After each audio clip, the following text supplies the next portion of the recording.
Good morning, guys. It is Friday, September 20th, 2024. This Bathrobe business. I'm back. I've been gone for almost 2 weeks. It hasn't actually been a full 2 weeks, and I haven't actually been gone. Work demands have just been insane. I've had kind of like, I don't want to say 2 weeks from hell, but it's been a tumultuous 2 weeks, including at one point we had a mouse.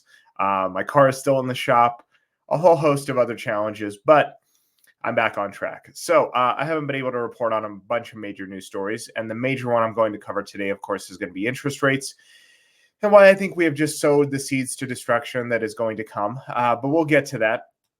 Really quick, I want to share with you guys one thing before I really jump into the news, and that is something I talked about on my channel a couple weeks ago. So when I talked about the pullback from Nvidia, I said I'm going to invest, and I did. And so here is a profile shot of my page. So I bought Nvidia the day I said I would. I don't remember what day that was. I think it was 2 Thursdays ago. And then I sold it literally 7 days later for a profit of $619. So I bought it at 107, sold it for 114. I think the next day it did go up to like 119. So I would have made probably, I think, another 500 bucks or so, but whatever. This was just a trade. Again, this isn't a large amount of money. It's 600 bucks, but hey, buy some groceries. So just wanted to share that with you guys real quick. Okay, so let's jump into it. What I really want to talk about, and that is interest rate cuts. So interest rates were cut on Wednesday, and in an unprecedented event, they were cut not by a quarter basis point, but a half a basis point. This is actually unheard of.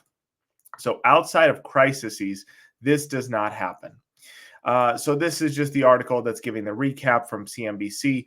There's nothing here that is out of the ordinary. It's simply talking about the Fed's new policy of recalibration, whatever the hell that means, and the fact that there may be more to come. I have talked ad nauseum about why I think this is a bad idea. I'm going to reiterate why this is a bad idea and why interest rates have been good. So why interest rates have been good. We've seen a reduction in private equity. We've seen a reduction in venture capital. We've seen a more efficient Silicon Valley. We've seen a reduction in corporate-owned real estate. We have seen a multitude of realignments that have been moving from Wall Street and Silicon Valley to Main Street. We've seen wages improve. We've seen I hesitate to say inflation come down, but we've seen better supply chains. So for the most part, I have been an advocate for higher interest rates. I have yet to find someone who can advocate for me why we need to be cutting interest rates other than the fact of, well, it would be nice. Yes, it would be nice if your loan was cheaper from a personal standpoint, but the economy on the whole is going to be doing better off with higher interest rates. There is no justification right now to be cutting interest rates. We keep getting very strong job numbers, and we keep getting very concerning inflation numbers. So everybody loves to talk about the supply chain. I just did it myself. But when you delve into the numbers, it's actually much scarier than it looks. Despite the fact that interest rates have been high for, a year and a half, 2 years now, housing prices have not fallen outside of a few regions like Florida and a few areas in Austin where they really did just overbuild because those areas were booming. Housing nationally has not dropped. It has continued to increase by about 3% annually. In addition, rent has not dropped. Even in the inflation report from, I think it was last Thursday or Wednesday, housing was up again. Rents were up again, and that is in the face of high interest rates. What do you think is going to happen when interest rates are now cut? More investors move into the market and start inflating rents and mortgage prices. Those numbers are going to go higher. So even in the face of 5.5% interest, rents have been increasing. Let me also talk about a couple other things. So this is, of course, as usual, my favorite indicator. Let me make sure this shares properly. So gold. Well, actually, before we get to gold, the Dow Jones has closed for the first time above 42,000. It is at 42,410 right now. You're telling me that's not an asset inflation when the entire value of the stock market has increased drastically? How many percentage points is that? I struggle to tell you because I didn't start the time clock on what it was on Wednesday. But the entire Dow Jones, NASDAQ, everything increased in price the second they cut interest rates. That's asset inflation. But putting that to the side, my favorite indicator, gold, is now above 26,000. I mean, I'm sorry, 2,600. That would be even crazier. It is now at 2,635. Uh, why this is an important number. So I'm going to delve into this. I'm going to take a small tangent. Gold is at an all-time high, but that number of 2,600 isn't just an all-time high nominally.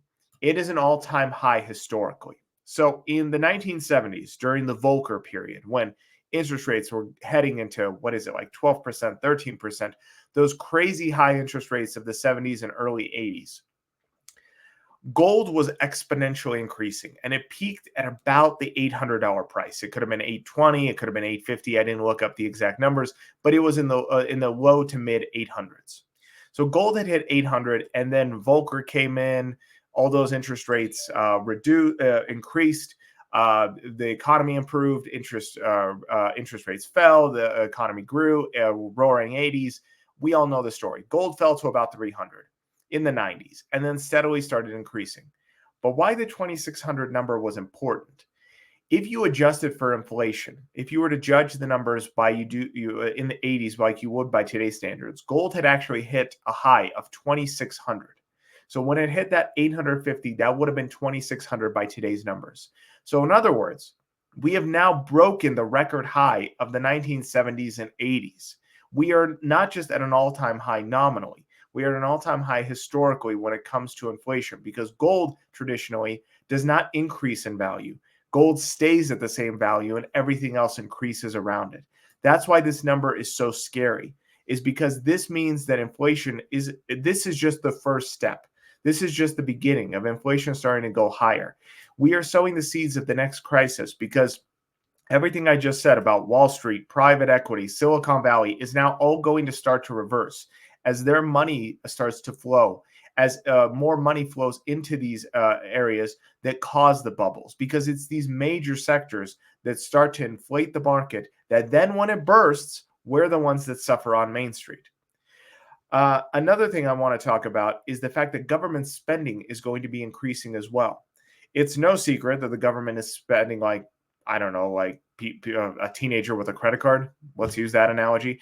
And it doesn't really matter who's going to win the next election, because both candidates have ridiculous spending plans. But now this gives them carte blanche to spend even more. It doesn't matter if you're a liberal or conservative, they're going to spend your money either way. So that means the printing presses are going to open up again, and we're going to see more and more spending coming from this. So this is bad. This is not a small thing that just happened a couple of days ago. I'm not saying the recession is coming tomorrow. I'm not even saying it's coming in the next year. But this is the pivot point where it starts. So I would recommend, just like I told you to buy Nvidia when you did, I'm going to be buying gold. I think gold is a hedge against inflation. We are not in crisis mode yet, and gold is already approaching $3,000 an ounce. What happens when actual crisis hits? It's going to go higher. Try to save up your money for when that crisis happens. Like I said, I don't know when it's going to be. I don't know if it's tomorrow. I don't know if it's 3 years from now, but have cash on hand, because when the entire economy collapses, like it does every time, and each time it collapses, these collapses are getting larger and larger, you will have cash on hand to be able to spend and be able to buy whatever asset is currently overpriced and will become underpriced. So that's my advice. That's what I'm going to be doing. That's pretty much it. That's all I want to talk about. I will highlight one more story before I cut off this cast, and that is this one right here. Give me 1 second. So we talked ad nauseum about the stadiums in Salt Lake City, how it was government funded, and how we were going to be flipping the bill. Again, I try to gear everything towards a Utah climate. But here is another stadium. So surprise, surprise, by passing the first $2 billion to build stadiums here in Salt Lake that are going to be funded from taxpayer money for the rich vanity projects, we have another one where now down in, it's just, I think, outside of St. George, it's a new resort either built or being built. I'm still a little hazy on that. Sometimes I see graphic renderings that just look like this is a proposed plan.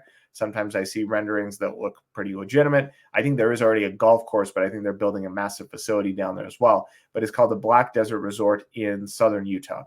And they want to build a giant stadium that is going to cost taxpayers about $2 billion.